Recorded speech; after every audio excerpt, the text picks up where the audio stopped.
graça e a paz de nosso Senhor e Salvador Jesus Cristo esteja sempre contigo, abençoando tua vida, abençoando teu lar, tua família, teu trabalho, onde quer que você esteja.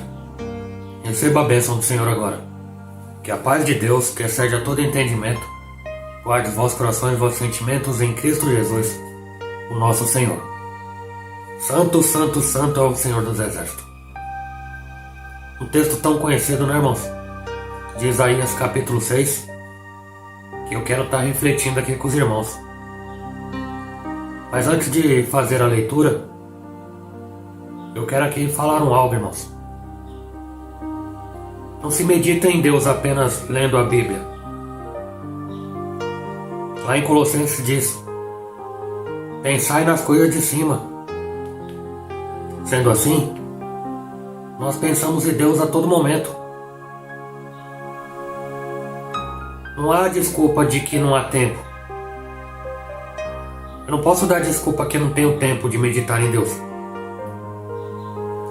Tudo é uma questão de administração. Como você tem administrado o seu tempo? Suponhamos que você realmente não tenha tempo para ler a Bíblia, para estudar a Bíblia, fazer o seu devocional diário. Suponhamos que você não tenha tempo mesmo, literalmente. Mas quando você acorda, faz sua higiene, se alimenta, será que não daria tempo de você ler nem que fosse um versículo? Uma passagem num contexto bíblico? Para você levar o decorrer do dia, para ir meditando e orando, para Deus revelar os mistérios? Porque tem coisas, irmãos, que a internet não vai ajudar. Tem algumas respostas bíblicas de forma espiritual que a teologia não vai ajudar. Você não vai encontrar resposta. Nesse caso, é necessário, irmão, dedicar um tempo à oração, ao jejum, à consagração e pensar nas coisas de cima. Você não tem interesse em saber o que tem oculto por detrás das letras? E quando nós passamos a entender isso e a compreender, a Sagrada Escritura se torna muito mais maravilhosa do que ela já é. O Espírito Santo de Deus ainda tem muito, infinitamente muito a nos revelar. Não apenas o contexto histórico da Bíblia, mas os mistérios espirituais, ou até mesmo os contextos que não foram decifrados. Mas a Bíblia, ela se justifica.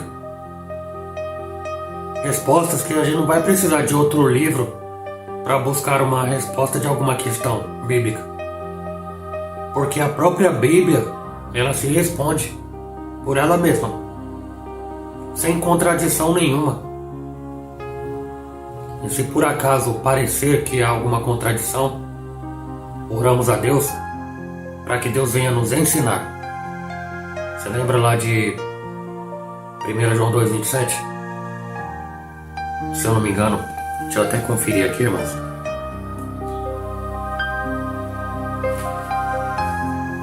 Primeira João. Essa aqui. 1 João 2,27, que diz assim: e a unção que vós recebestes dele fica em vós, e não tendes necessidade de que alguém vos ensine, mas como a sua unção vos ensina todas as coisas, e é verdadeira e não é mentira, como ela vos ensinou, assim nele permanecereis. Então, irmãos, eu creio aqui que quando nós não temos quem nos ensine, que aliás não é nem necessário algumas coisas aqui, porque é o próprio Espírito que nos ensina, mas como eu disse anteriormente, é necessário que eu e você dediquemos um tempo, irmão, de forma pessoal, intransferível, com muita calma, tentar se desligar um pouquinho do mundo e se ligar em Deus. Muitas passagens bíblicas que são pregadas de multiformas. É como se eu pregasse aqui a passagem aqui dos falsos espíritos aqui, por exemplo, de 1 João capítulo 4, que está aberto aqui. Aí alguém prega 1 João capítulo 4 ontem, o Espírito Santo de Deus vai dar uma revelação para o pregador. Aí o mesmo pregador pode pregar essa palavra hoje e a mensagem pode ser totalmente diferente da que foi ontem. Porque é Deus quem sabe. É Deus que conhece a sua igreja. É Deus que conhece o seu povo. É Deus, através do Espírito dele, que dá a revelação. Muito mais além do que o contexto bíblico, o contexto histórico. Tudo bem, alguém vai falar que texto fora do contexto gera pretexto. E isso está combatendo as heresias. Tem heresias que não tem como dizer que não é antibíblica. Mas se eu for radicalmente a favor dessa expressão, texto fora do contexto gera pretexto, então eu estou limitado a pregar apenas o contexto. Mas é a revelação bíblica, é a revelação do Espírito.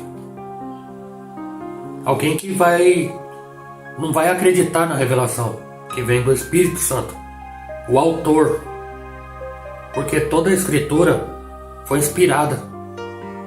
Alguém foi inspirado para escrever, e quem inspirou? O Espírito Santo. Ou seja, a palavra é de Deus, inspirada pelo Espírito Santo. E é o Espírito Santo, só ele sabe tudo. Contexto, revelação, motivo, época, ano, quem foi, quem não foi. É o Espírito Santo. Aí eu volto lá no começo da minha fala. Qual que é o nosso interesse em descobrir, vamos dizer assim, por detrás das cortinas? O que há por detrás dessas letras?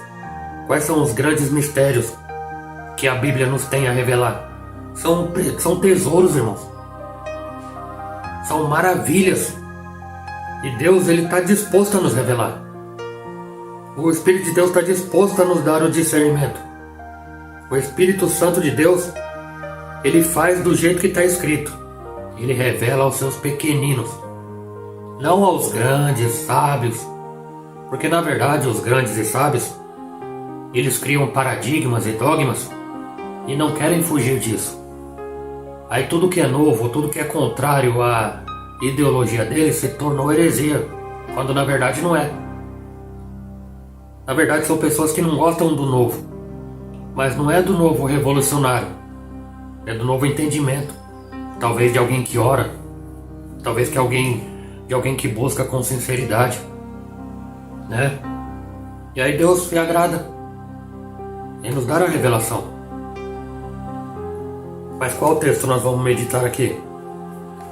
Vamos ler aqui, irmãos, em Isaías capítulo 6.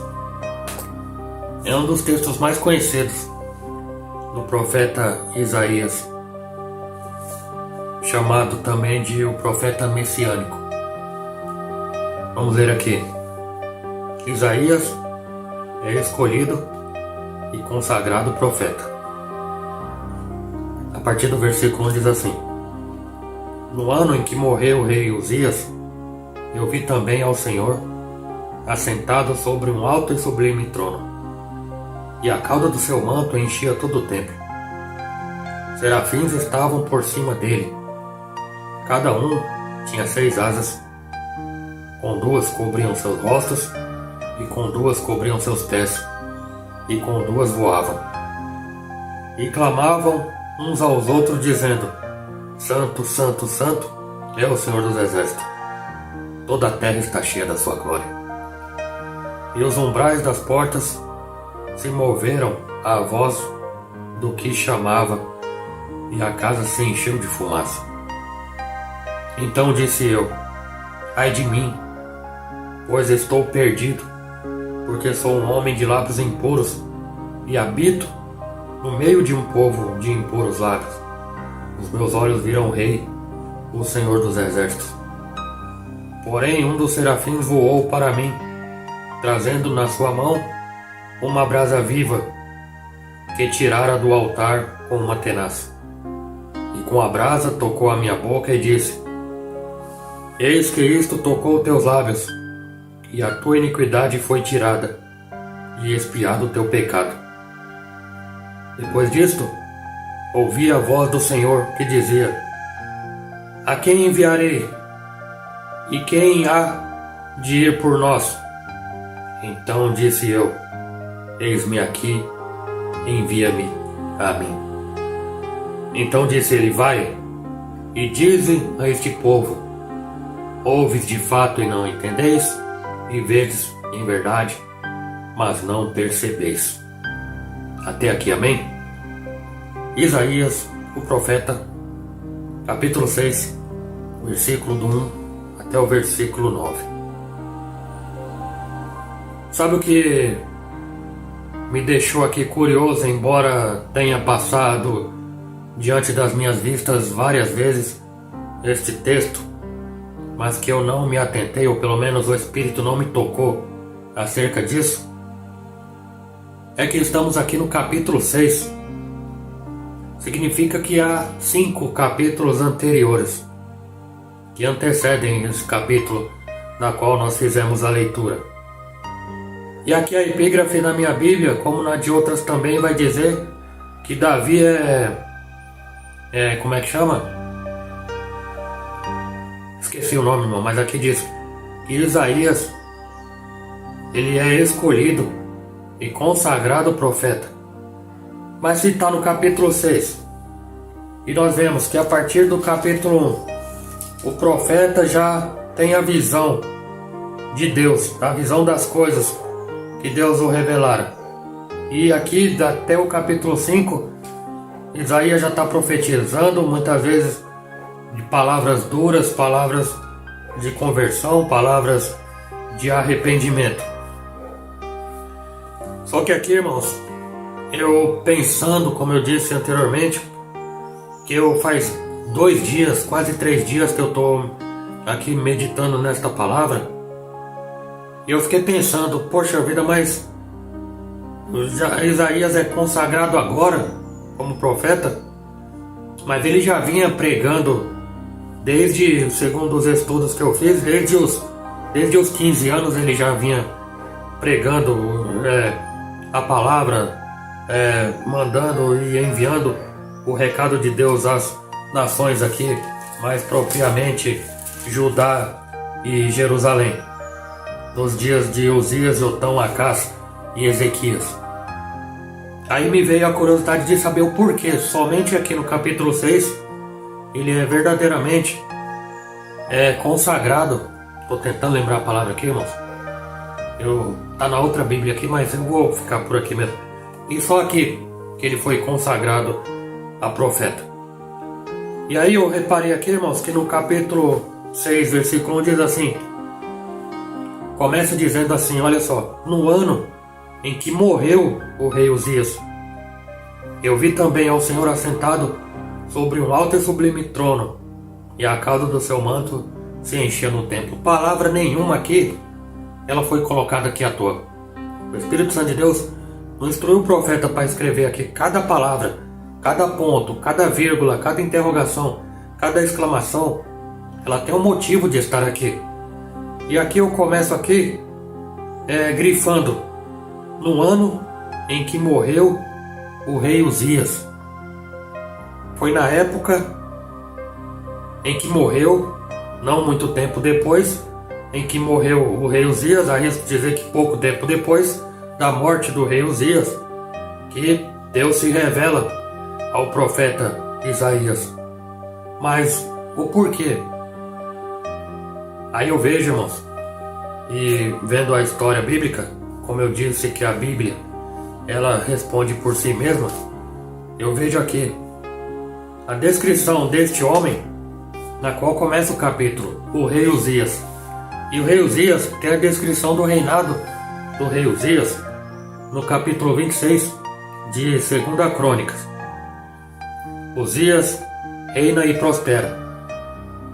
Então todo o povo de Judá tomou Uzias, que tinha 16 anos, e o fizeram rei em lugar de Amazias, seu pai. E aqui vai descrevendo o reinado de Uzias, que Uzias prosperou, que Uzias fez o que era bom e reto aos olhos do Senhor, conforme tudo o que fez o seu pai Amazias. Buscou a Deus nos dias de Zacarias, saiu, guerreou com os filisteus, contra os árabes, muitas coisas ele fez aqui, edificou torres em Jerusalém, edificou torres no deserto, cavou muitos poços e prosperou, prosperou e prosperou. Até o versículo 15 aqui está a descrição de um rei que reinou bem, prosperou.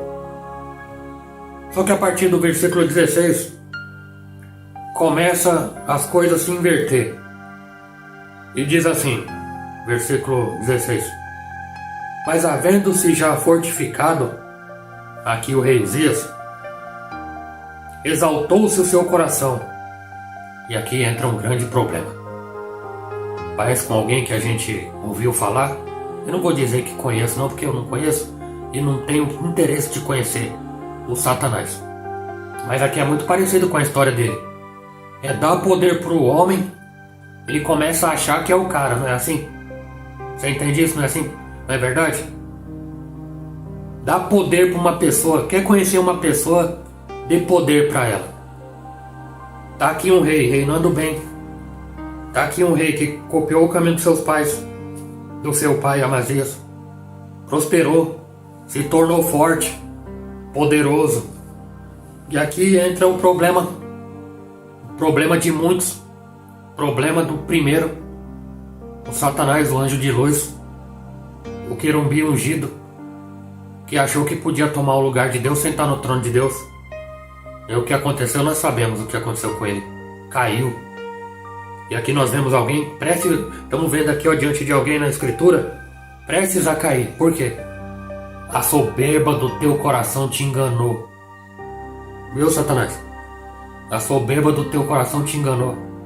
E aqui não vai ser diferente. Mas havendo-se já fortificado, exaltou-se o seu coração até se corromper e transgrediu contra o Senhor seu Deus. Ou seja, arrogância, prepotência, achar que é o melhor do mundo, achar que é o centro do universo. O homem com poder acha que pode fazer tudo. O homem com poder na mão acha que pode pisar nas pessoas. O homem ou a mulher acha ou pode achar que fala o que quer na hora que quer e fala o que pensa para quem desejar. Cuidado. Tudo aquilo que o homem plantar, ele vai colher. Você é um homem na qual Deus tem dado poder? Vigia. Você é uma mulher na qual Deus tem entregue poder e responsabilidades nas suas mãos? Tome cuidado para o teu coração não te enganar. Aquele que está de pé, você sabe a continuação do versículo. Aquele que está de pé, cuide para que não caia. E vamos continuar aqui na lamentável história do rei Uzias, da qual Isaías descreve.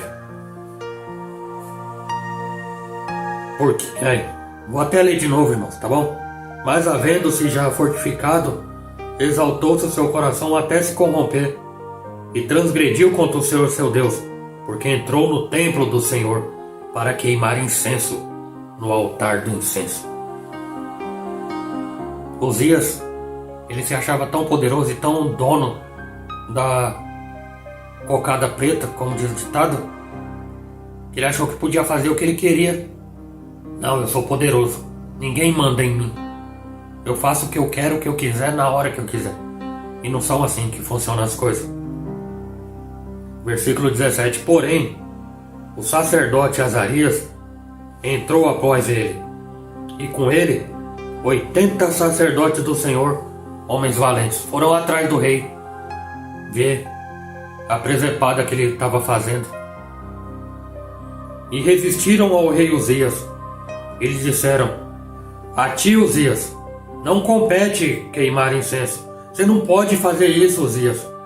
Você não pode queimar incenso perante o Senhor. Mas aos sacerdotes, filhos de Arão, que são consagrados para queimar incenso. Sai do santuário, porque você transgrediu, e não será isto para a honra tua da parte do Senhor Deus. O rei, pode ser o rei que for, levou uma bronca do sacerdote, porque ele fez e tocou no que não devia tocar, e queria fazer e fez o que não devia ter feito, porque ele não estava apto a fazer aquilo. Você vê, irmãos, o engano do coração, o coração enganoso do homem, achar que pode tudo, só que vai ter um salário aqui para ele, vai ter uma paga para ele, por ter transgredido contra o Senhor Deus. Versículo 19. Então Uzias se indignou. O cara tá errado. Se ele não sabia que era errado, o sacerdote falou que ele estava errado. Mas é assim, com o arrogante é assim. O arrogante, você tá errado. Quem é você para querer mandar em mim? Não interessa quem eu sou, você tá errado e acabou, irmão. Não é assim? Você tá errado. Tá aqui na lei, você tá errado. Não, que não sei o que. Eu faço o que eu quiser porque eu sou o mandante. Eu sou o manda-chuva do negócio. Eu sou a bola da vez. É? Você é a bola da vez? Cuidado. Cuidado que redondo vai para aquele lugar quente rolando. Você já sabe do que eu tô falando, né? Pois então. Então Uzias, o rei arrogante, se indignou e tinha um incensário na sua mão para queimar incenso. Indignando-se ele, pois, contra os sacerdotes, a lepra lhe saiu à testa perante os sacerdotes na casa do Senhor, junto ao altar do incenso. Olha que coisa horrível, irmão. Dá até coceira, irmão. Meu Deus do céu.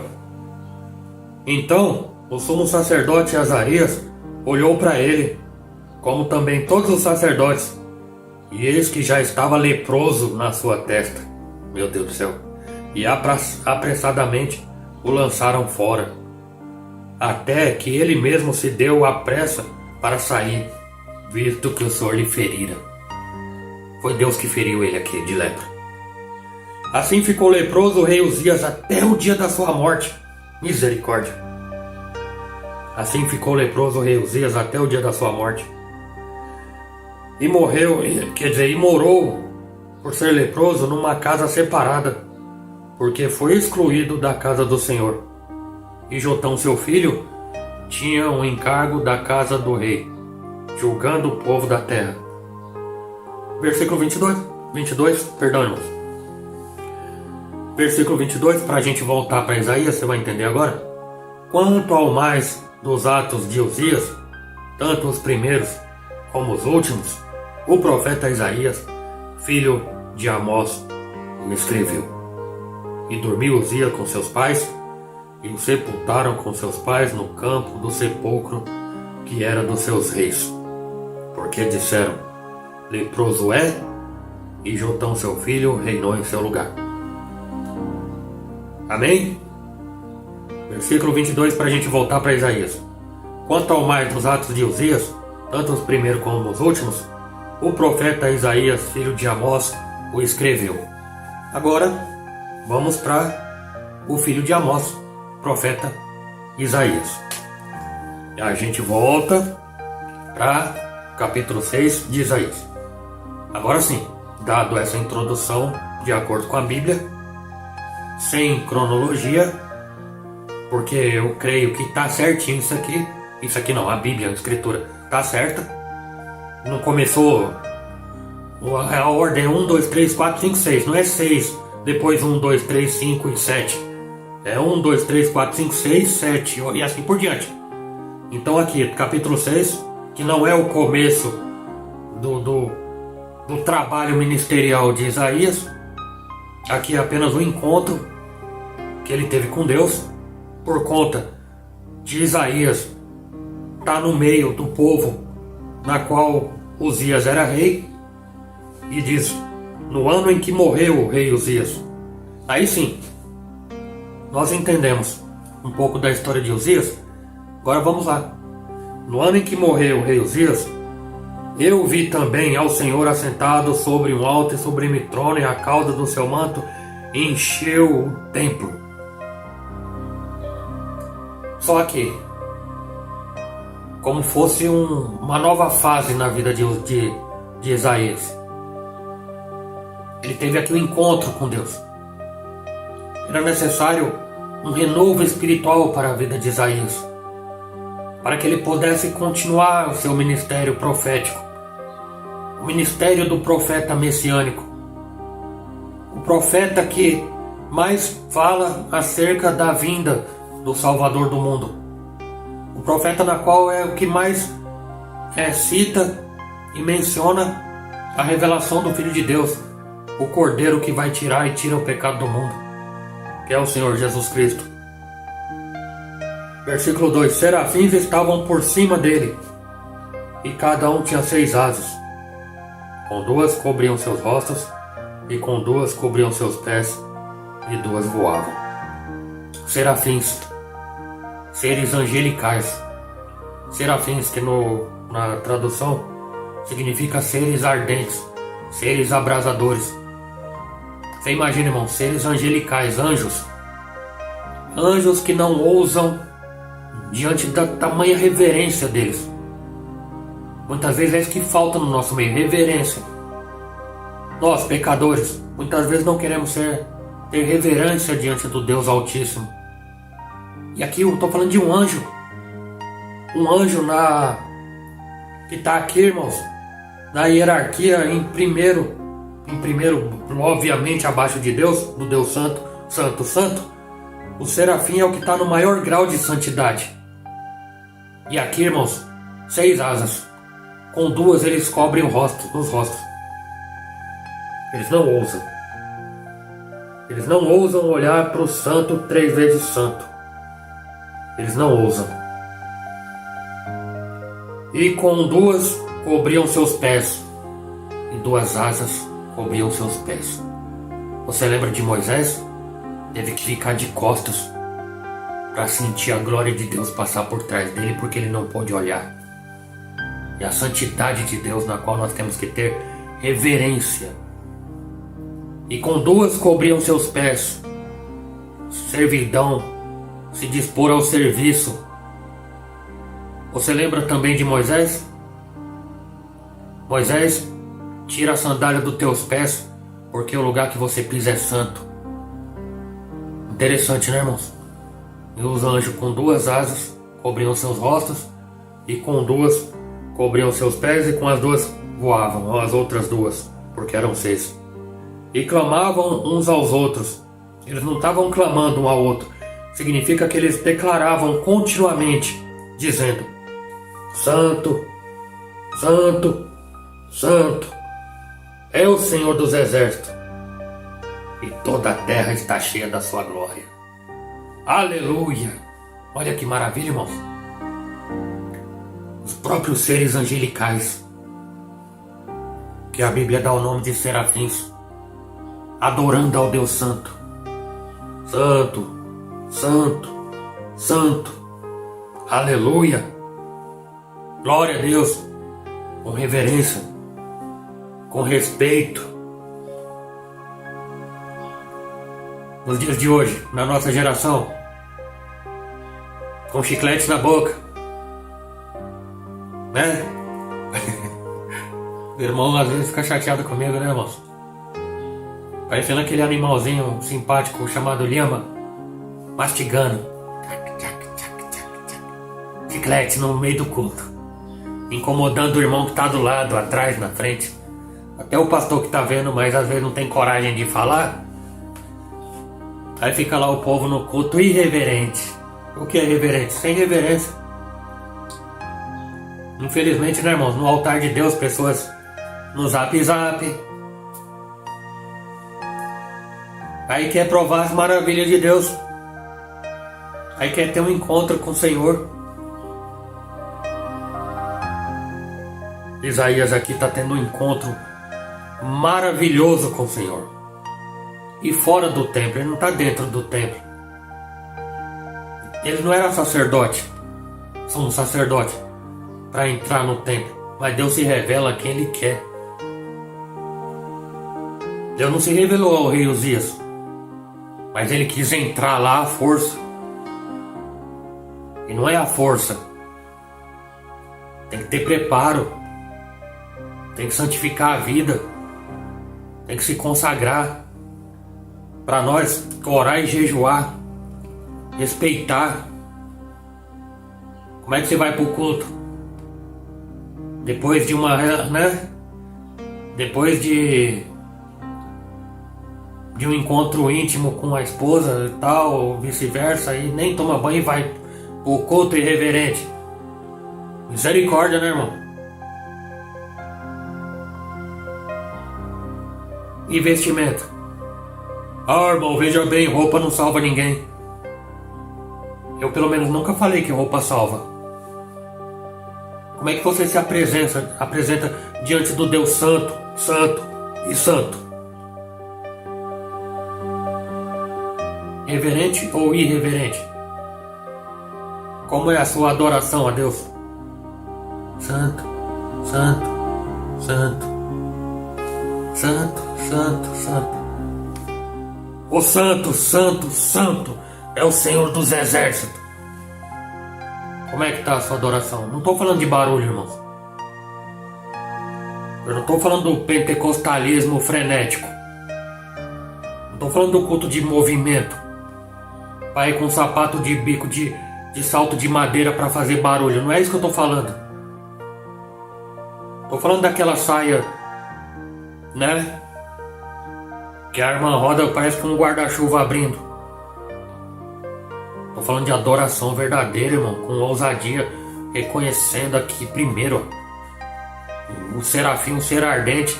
Aqui o meu coração ser comparado a um serafim ardente em chamas. Adorando ao Deus Altíssimo, Criador do céu, da terra e de todo o universo. Será que isso nos faz pensar um pouquinho na nossa vida? É como uma irmã comentou no nosso canal. Eu também preciso, irmãos, aprender muito. É por isso que eu trago essas mensagens, porque eu aprendo primeiro. Porque a teologia, irmãos, não ensina muita coisa, alguém está enganado. É como eu disse anteriormente, teologia sem oração, sem comunhão com Deus, é apenas conhecimento. E outra, conhecimento sem prática é obra sem fé, fé sem obra é morta. Por isso tem coisa que a teologia vai atrapalhar. Eu não estou sendo contra a teologia. Eu estou falando de uma vida com Deus, irmãos. E aqui nós vemos aqui, estamos aqui nos deparando aqui com o profeta Isaías, que está tendo um encontro com o Senhor, uma renovação por completo. Olha só, irmãos, que maravilha.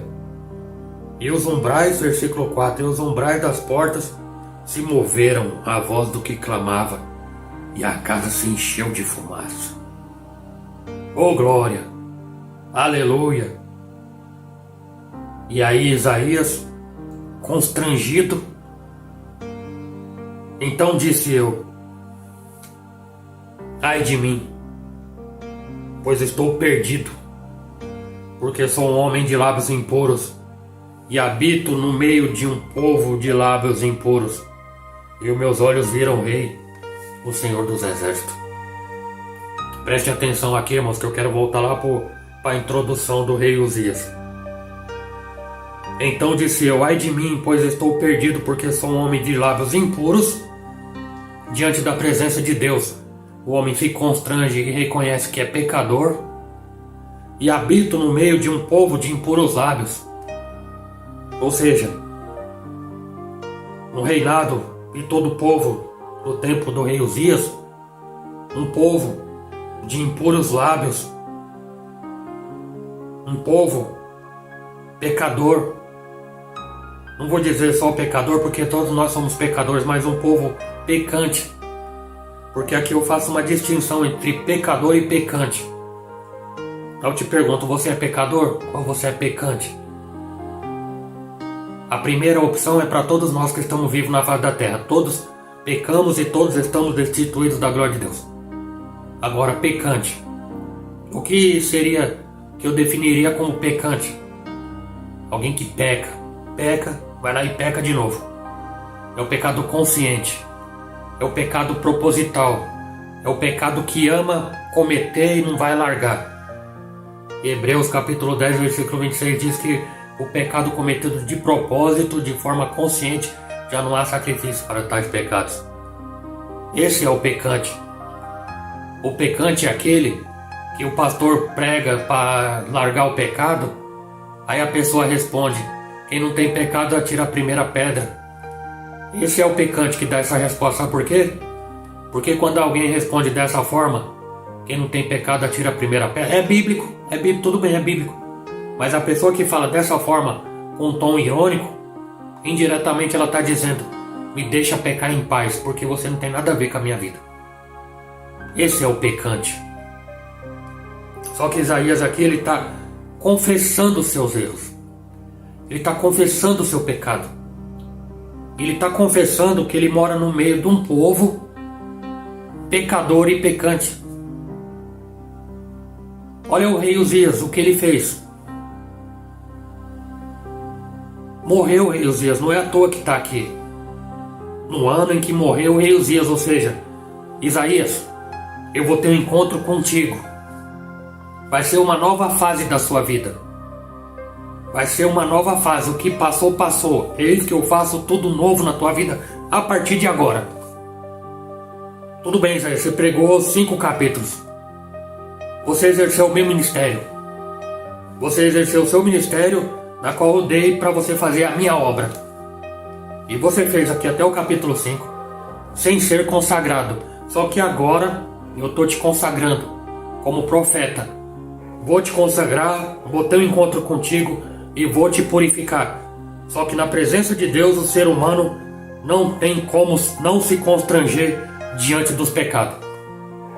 Nós, diante da pregação do verdadeiro evangelho, não tem como nós não ficarmos constrangidos pela pregação do verdadeiro evangelho. E é isso que está faltando, irmãos. É isso que está faltando, é o Espírito Santo que convence o homem do pecado, da justiça e do juízo. E é justamente isso que está faltando no nosso meio. A pregação que constrange, a pregação que me faz chorar, a pregação que me faz eu pensar na minha vida, mudar meus conceitos e me arrepender e me converter para o verdadeiro caminho. Ai de mim, estou perdido porque eu sou um homem de lábios impuros e habito no meio de um povo de impuros lábios, e os meus olhos viram o Rei, o Senhor dos Exércitos. Ele poderia dizer aqui, habitava no meio de um povo de lábios impuros. Morreu o rei. Aqui nessa época aqui o povo, historicamente falando, era um povo acostumado com fofocas e mentiras, sem contar as palavras impuras, as palavras torpes, os palavrões, as maledicências. E quem fofoca fala mal do próximo, ou seja, lábios impuros. E aqui Isaías está sendo colocado aqui porque ele habitava no meio desse povo. E muito provavelmente, como ele mesmo confessou, ele era um desses de lábios impuros. É que hoje em dia, irmão, sabe o que acontece? Por que muitos não têm esse entendimento? Porque pega aqui o versículo 1 e faz como fizeram com Josué. Josué, na passagem tão conhecida, ser forte e corajoso. Há quem diga que Josué estava com depressão. Josué estava deprimido e Deus estava dando uma palavra de encorajamento. Era uma palavra de encorajamento. Mas quem disse que o maior capitão de infantaria estaria com depressão? Num canto chorando, lamentando, com medinho. Ele poderia estar receioso porque era uma grande responsabilidade. Isaías aqui não estava triste porque o rei morreu. Poderia ser parente, era amigo próximo, convivia junto. Não é isso. Poderia até ter sido, mas não é isso. Mas muitos trazem esse entendimento. É trazer por lado chororô. É trazer pro lado mimimi. É trazer pro lado automassagem do ego. é falar aquilo que as pessoas querem ouvir. E não dizer que é chegada a hora de morrer o pecado e entrar uma vida santa. É largar as vestes velhas e vestir uma roupa nova e limpa. É largar o mau caminho e entrar no bom caminho. Conversão. Mudar a trajetória faz essa diferenciação. Por isso que aqui tem esse marco entre capítulo 6 e os 5 anteriores. É uma nova vida aqui para o profeta. É uma consagração do profeta. É a separação, é a purificação e a confirmação do profeta messiânico. Versículo 6. Porém, um dos serafins voou para mim. Ou seja, o serafim veio na direção dele, trazendo na sua mão uma brasa viva que tirara do altar com uma tenaz. Uma tenaz, tipo vamos supor, um alicate, um gancho. Foi lá e tirou uma brasa viva do altar. Você lembra de Levítico capítulo 6, versículo 13? A chama arderá no altar e nunca se apagará. A chama do altar do holocausto. A chama do altar do Deus vivo. Hoje foi lá e tirou o próprio altar de Deus, do Deus vivo e soberano. Tirou a brasa viva e voou na direção do profeta.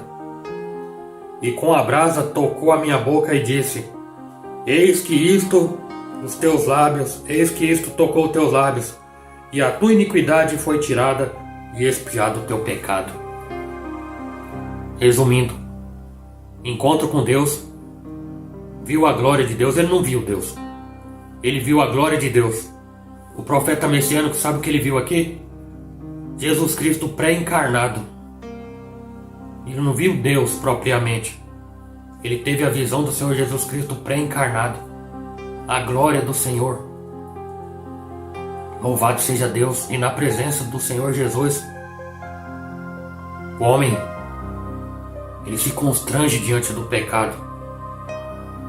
E aqui, ele confessando o seu pecado, porque a Bíblia diz que aquele que confessa e deixa alcança a misericórdia. O anjo veio com a brasa viva e tocou-lhe o lábio, purificou seus lábios e perdoou seus pecados, e foi tirada a iniquidade e expiado o teu pecado.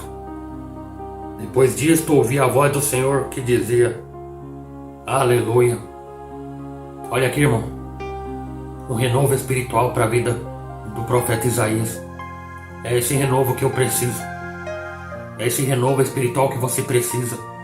Um encontro com Deus. Como é que eu vou me encontrar com Deus? Me dispondo a Deus, pensando em Deus, orando, acordando de madrugada para buscar a Deus enquanto se pode achar. Eu amo os que me amam, de madrugada me buscam, me acharão. Para eu ter esse encontro com Deus de forma individual e pessoal.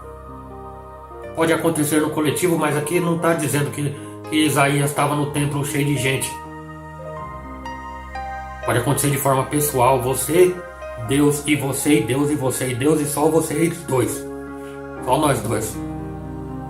Um encontro pessoal, um renovo espiritual que nós precisamos. E depois que aconteceu tudo isso, que é bastante coisa e coisas maravilhosas, ouvi a voz do Senhor. Aqui veio, que aqui já não era o anjo, aqui era a voz do Senhor que disse: A quem enviarei? E a quem há de ir por nós? Olha que maravilha. É necessário entendermos a gramática.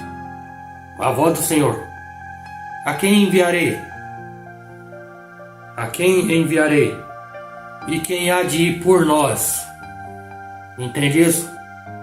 Quem enviarei e quem há de ir por nós? Ou seja, nós quem? Trindade. Você lembra lá de Gênesis capítulo 1? Façamos o homem. Ou seja, tinha mais pessoas ali, vamos dizer assim. A Trindade, Santíssima Trindade, Pai, Filho e Espírito Santo. E a quem há de ir por nós? Então disse eu. Isaías respondeu. Então disse eu: eis-me aqui, envia-me a mim. Deus não perguntou porque não sabia. Deus só queria saber se ele estava disposto mesmo a continuar. Você vai fazer a minha obra ou você não vai? A resposta: sim, sim, não, não.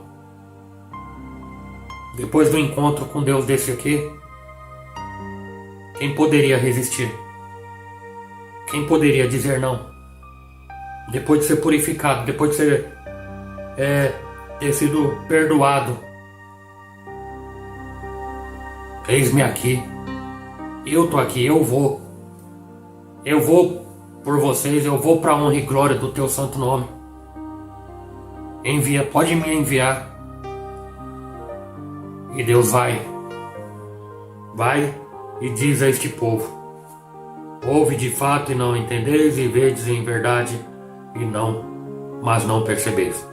E aqui por diante é o que o profeta tinha que dar o recado lá pro povo, palavra de condenação, né? E aí por diante segue-se o ministério do profeta messiânico. Que maravilha, irmãos. Que maravilha. Não sei se você sente a alegria que eu sinto agora, mas isso aqui é para nós nos dias de hoje.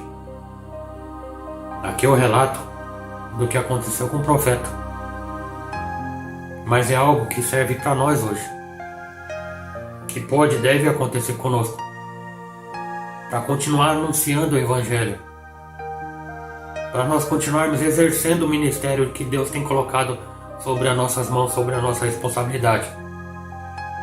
A obra é de Deus, mas a responsabilidade é nossa. E o que nós temos feito com tal responsabilidade? O que temos feito e como temos usado os dons espirituais? O que temos feito com os talentos? Ou será que eu ou você estamos enterrando o talento com medo de usar ou de gastar? Você lembra lá da parábola dos talentos? Um deu 2, 5 e ao outro apenas 1. O que recebeu 1 enterrou. O Senhor foi lá pedir contas. Multiplicou dos que tinham multiplicado. E tirou até de quem não tinha, porque não usou. E sabe o pior que aconteceu com ele? Foi lançado nas trevas exteriores, onde haverá choro, pranto e ranger de dente. Misericórdia? Tá certo, você disse certo. Eu também digo misericórdia. Mas está aqui, irmãos, a descrição do alto e sublime trono. Isaías contemplou a presença do Senhor. Foi tocado com brasas vivas. Quem sabe nós precisamos desse toque, não só nos lábios, mas a brasa viva nos nossos olhos, a brasa viva na nossa boca, nas nossas mãos, nos nossos pés. Será que nós precisamos dessa brasa viva na nossa mente, para entender e poder perceber e provar qual seja a boa, perfeita e agradável vontade de Deus? Para que nós venhamos praticar Eclesiastes capítulo 5, guarda teus pés quando entrar na casa do Senhor teu Deus, e que sejam poucas as tuas palavras. Será que depois de uma mensagem como essa e de um relato como esse, nós vamos chegar diante do Deus Altíssimo, Santo, Santo, Santo, 3 vezes Santo, de qualquer forma, vestido de qualquer maneira, sujo espiritualmente? Eu não estou falando sujo físico, sujo também físico, mas sujo espiritualmente? Como permaneceremos diante da adoração ao Deus Santo, 3 vezes Santo? Será que vamos continuar sendo reverentes, se caso raramente formos? Ou vamos continuar sendo irreverentes? Você não precisa ser igual a todo mundo. Todo mundo, você sabe como eu digo, todo mundo é muita gente, você não é muita gente. Você é único, meu irmão. Você é única, minha irmã. Olha aqui, Tá vendo isso aqui, ó? Polegar. O que tem no polegar? Uma digital. Não é joia que eu tô te dando. Eu tô mostrando aqui a sua identidade única. Filho de Deus, filha de Deus. Um poder e autoridade que o Senhor Jesus deu para fazer a obra que Ele fez até maior, porque Ele foi pro Pai. Eis-me aqui. Eis-me aqui. Eis aí. Eis aí. Vai. Ide por todo mundo e pregai o evangelho a toda criatura.